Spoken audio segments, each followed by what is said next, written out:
Avis vascular centre మన దేశంలోనే the best varicose vein hospital. మీ పైన నాకు ఒక చిన్న విమర్శ ఉంది, అడగొచ్చా? సినిమాకి సంబంధం లేదు, ఈ పర్సనల్ లైఫ్కి సంబంధించి. ఇల్లు అమ్మేసిన తర్వాత ఇల్లు ఖాళీ చేస్తున్నారు. ఇల్లు అమ్మేసిన తర్వాత కూడా 3 కోట్ల రూపాయల అప్పు మిగిలి ఉంది. నేను వైజాగ్లో లెజెండ్ షూటింగ్లో ఉన్నాను అని చెప్పారు. సార్ అది కరెక్టేనా? ఎందుకంటే జీవితంలో మిమ్మల్ని నమ్ముకొని ఒక పర్సన్ వచ్చారు. సో వారికి ఆ ఇల్లు ఖాళీ చేయడం అంటే, నా ఇంట్లో నేను చూశాను, అలా ఇల్లు ఖాళీ చేసి బయటకు వచ్చారు, ఎంత పెయిన్ ఉంటుందో పిల్లలకి, లేడీస్కి. మా నాన్నగారు అలా వెళ్తున్నప్పుడు ఆ క్షణంలో మీరు అక్కడ ఉంటే బాగుండేది కదా. 100% ఎమోషనల్ పాయింట్ ఆఫ్ వ్యూలో మీరు అన్నది కరెక్టే సార్. ప్రాక్టికల్ పాయింట్ ఆఫ్ వ్యూలో ఐ డోంట్ కేర్. ఇల్లు అమ్మేయటం, వీళ్ళ ఎమోషన్ ఆలోచిస్తే, పర్సనల్ ఎమోషన్ కనుక ఆలోచిస్తే I should have been there. In fact వాళ్ళు ఉండకూడదు అక్కడ. Correct sir. బట్ నా సిచ్యువేషన్ అది. నేను లెజెండ్లో అక్కడ స్టక్ అయి ఉన్నా. షూటింగ్ నుంచి వచ్చేసి అంత అనిపించలే నాకు. అండ్ ఈ విషయంలో I have to thank my wife and children. Definitely వాళ్ళు ఇప్పటి వరకు అప్పుడు అడగలా, ఇప్పుడు అడగలా. మీరు లేకుండా నేను ఖాళీ చేశాను ఇల్లు అనే టాపికే రాలే ఇంతవరకు. సో వాళ్ళు లైట్ తీసుకున్నారు. డెఫినెట్గా లైట్ తీసుకోవాలా, ఇబ్బంది పడి ఉంటారు, డౌట్ లేదు. But that is the way of life. So ఏం చేస్తాం, అది అయిపోయింది, ఇక నా చేతిలో లేదు అది అని చెప్పి ఉన్న సినిమా కూడా దాన్ని ఇబ్బంది పెట్టి ఇక్కడికి వచ్చి what is the point in doing it? అట్లా ఫ్యామిలీ సపోర్ట్ నాకు విపరీతంగా ఉంది కాబట్టి I'm living the way I'm living. So అది ఎక్కడ మా ఫాదర్ దగ్గర నుంచి తీసుకున్న, మా బ్రదర్స్ నుంచి, మా సిస్టర్ లాస్ నుంచి, మా వైఫ్ అండ్ మా ఫ్యామిలీ గురించి ఎవరు నన్ను ఇబ్బంది పెట్టలే, ఎప్పుడు నన్ను అడగల. అంతపురం అప్పుడు ఫర్ ఎగ్జాంపుల్ నేను చేసేటప్పుడు డబ్బింగ్ చెప్తున్నాను, క్రూషియల్ డబ్బింగ్ అయిపోవాల్సిందే, సెన్సారు ఏదో ఉంటుంది టెన్షన్. ఒక పక్క మా చిన్నమ్మాయికి ఎమర్జెన్సీలో ఉంది. అంత టైంలో కూడా ఆవిడే చూసుకుంది, వైఫే చూసుకుంది. నేను ఎవ్రీ మినిట్ కాల్ చేస్తా ఉన్నా, వంశీ కూడా పాపం ఎవ్రీ మినిట్ కాల్ చేస్తా ఉన్నాడు.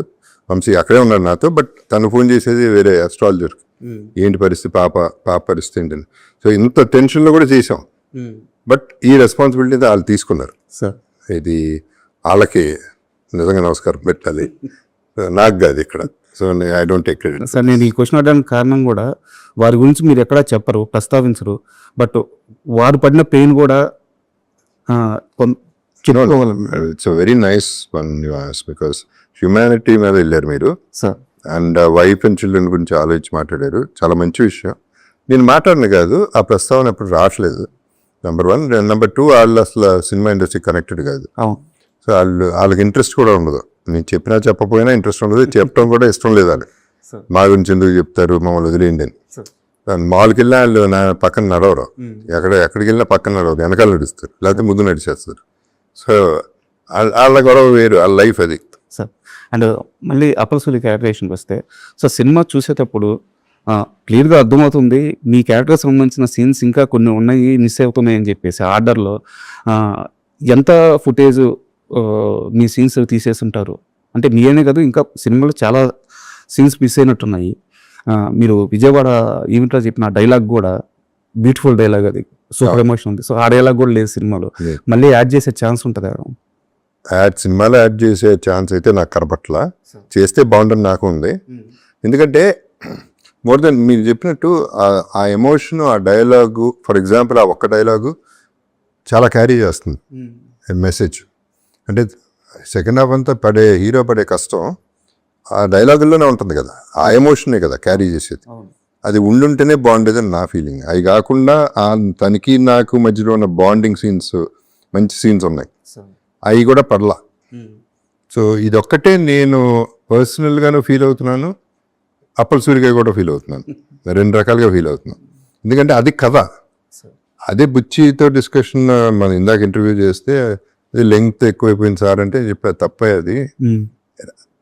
అది బాగుంటే ఎందుకు లింక్ అవుతుంది, బాగోపోతే లింక్ అవుతుంది. నువ్వు బోరు కొట్టిస్తుంటే లింక్ అవుతావు, అట్లా అనుకుంటే వేరే తీయొచ్చు. నువ్వు 4 గంటల సినిమాలు చూస్తున్నారు, 5 గంటల సినిమాలు చూస్తున్నారు, నువ్వు బాగా తీస్తే అది అట్లాంటిది ఏమి ఉండదు అనేది నా ఫీలింగ్ కూడా. కాకపోతే తను అందే అది ఎట్టగా యూట్యూబ్లో ఇప్పుడు రిలీజ్ చేస్తామండి ఆ సీన్ తన్నారు, సరే అదన్నా చేయండి, లేకపోతే నాకు ఎవరు నేనన్నా ఇన్స్టాలో వేసుకుంటా. బికాజ్ అంత ప్రేమించా క్యారెక్టర్ని, సినిమాలో ఉన్న వాళ్ళందరినీ. సో అది ఒక నా లైఫ్లో కూడా 2.5 years అదొక ఘట్టం కదా, సాలిడ్ ఫీలింగ్ పెద్ద అనే సినిమా. అంటే ఎందుకు ఆ క్యారెక్టర్తో నేను కూడా ఎందుకు అంత లవ్లో పడ్డామంటే సార్, ఒక గాయం లాంటి సినిమా తీసిన హీరో ఆ బట్టలు ఆ డ్రాయర్ మీద ఆ బురదలో పడి అది క్లోజ్ షాట్ అర్థమవుతుంది, అది డూప్ కాదు ఏం కాదు, చాలా క్లియర్గా అర్థమవుతుంది. అలాంటి సీన్కి కూడా ఒప్పుకున్నాడంటే ఆ వ్యక్తి ఆ క్యారెక్టర్ని ఎంత బలంగా నమ్మి ఉండాలి, ఆ పెయిన్ని ఎంత సీరియస్గా తీసుకొని ఉండాలి, అర్థమవుతుంది. దానికి డిస్కషన్ జరిగింది రాజా, ఆనెస్ట్లీ. అవసరమా వచ్చి మరి బట్టలు వడదీసి అని అడిగా. తను పాపం ఈనేసి సార్ వద్దంటే చెప్పండి పర్లేదని. సో నేను ఆలోచించా, అంటే 2 reasons. వన్ థింగ్ ఇస్ నా బ్యాక్ వీక్, అది కనుక ఇరిగిందంటే ఇంకా అక్కడే ఉంటా, ఆ మట్టిలోనే పడుకుంటా. సో అదొక రీజను. రెండోది ఎక్కువ అవుతుందా అనేది అనుకున్నా, కానీ అది పండింది. ఇప్పుడు మీరు ఎత్తుతున్నారంటే ఆ టాపిక్, ఆ షాట్ వెరీ క్రూషియల్ అయిపోయింది, నాకు ఆయువు పట్టు అయిపోయింది ఆ షాట్. సో డెఫినెట్గా వర్కౌట్ అయిన షాట్. అండ్ ప్రతి ఒక్కరు కూడా రామ్ చరణ్ గారి కష్టం గురించి సినిమా రివ్యూ గురించి మాట్లాడుతున్నారు. అవును. బట్ నా క్వశ్చన్ ఏంటంటే, హీరో నాక కష్టం ఇంత తప్పదు, ఎలా చేయాలి. బట్ ఇలాంటి ఒక స్టార్డమ్ ఉన్న హీరో ఈ కథ చెప్పినప్పుడు దీనికి ఒప్పుకోవడం కదా గొప్పతనం. సో మన స్టార్ హీరోలు ఇలాంటి కథ చెప్పే సినిమాల్లో అది గ్యారంటీగా ఒప్పుకుంటా 100%. ఎందుకంటే అది మనసు ఒప్పదు, because it's serious thing and fans కూడా ఎట్లా రియాక్ట్ అవుతారో తెలియదు. అందుకనే ప్రీమియర్కి కొంచెం అటు ఇటు అయింది talk. One of the reasons అది. ఎందుకంటే వాళ్ళ హీరోని అటు చూడటం వాళ్ళకి ఇష్టం లేదు, కానీ అది ప్రాణం పెట్టిన సినిమా కాబట్టి చేయగలిగాడు, ఒప్పుకోగలిగాడు. అండ్ ఈ జనరేషన్స్తో బ్యూటీ ఏంటంటే రామ్ చరణ్ పట్టించుకోడటండి, ప్యాషన్ పిచ్చి ప్యాషన్తో చేస్తాడు. ఏదైతే అదైనా చేసేద్దాం, మనం పూర్తిగా నమ్మినప్పుడు 100% ఏమన్నా ధైర్యంగా వెళ్ళిపోతాం. నమ్మాడు, ధైర్యంగా వెళ్ళాడు. అని మీరు అన్నారు ఇందాక, కష్టం అందరూ పడతారు కరెక్టే, కానీ ఈ సినిమాలో రామ్ చరణ్ పడిన కష్టం చాలా ఎక్కువ కనిపిస్తుంది సార్. అది చాలా అది బయటకు వచ్చేసింది ఎట్టగా. అది ఇష్టం లేని వాళ్ళు కూడా బాగా చెప్పాల్సిందే, వేరే చాయిస్ లేదు అక్కడ. ఎందుకంటే ఇట్స్ బాడీ అండ్ మైండ్ రెండింటితోనూ ప్లే చేయాలి, ఇట్స్ నాట్ ఈజీ.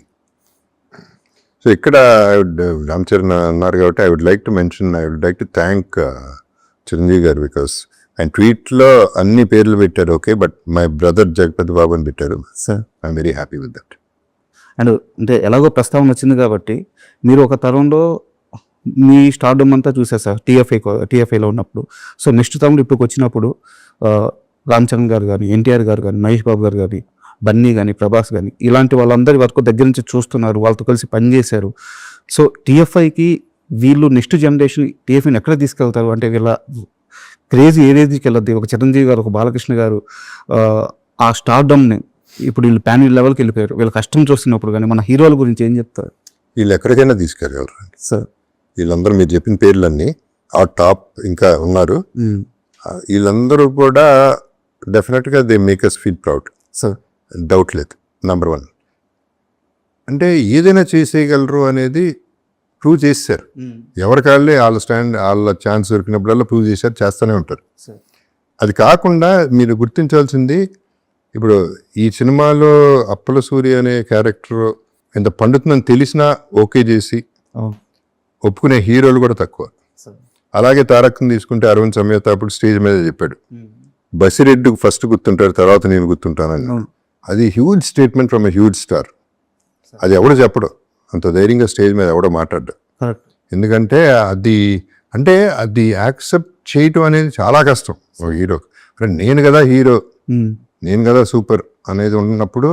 సో అట్లాంటి మనసు మహేష్ బాబు ఉన్నాడు. మేబీ స్టేట్మెంట్ ఎప్పుడు ఇవ్వలేదు, కానీ శ్రీమంతుడు అన్నారు తినేశారు కదండి అన్నాడు. ఒక డైలాగ్ చాలు, వాళ్ళ దగ్గర నుంచి ఒక్క కాంప్లిమెంట్ చాలు. బికాజ్ ఆ కాంప్లిమెంట్ రావడానికి చాలా కష్టం. బట్ ఈ హీరోలు ఎవ్వరికి ఆ ఫీలింగ్ లేదు. ఏముంది, నాది నాకుంది, సినిమా బాగుండాలి అంతే. సో ఇన్సెక్యూరిటీ లేదు. That's a good thing. Balayya Babu గారు అట్లా లెజెండ్లో. సో అట్లా ప్రతి ఒక్కళ్ళు కాంప్లిమెంట్ ఇచ్చిన వాళ్ళే. సో బుచ్చి గారి దగ్గర నుంచి ఒక 2 క్వశ్చన్స్ వారి గురించి. అంటే మీ జర్నీ చూస్తుంటే పక్క మనిషితో మనం బాగుంటే పక్క మనిషే సమాజం, ఆ మంచి మనకు తిరిగి వస్తుందని చెప్పడానికి ఎప్పుడో హనుమాన్ జంక్షన్ చేసేటప్పుడు సుకుమార్ అనే ఒక చిన్న అసిస్టెంట్ డైరెక్టర్తో మీరు చాలా మంచిగా ఉన్నారు.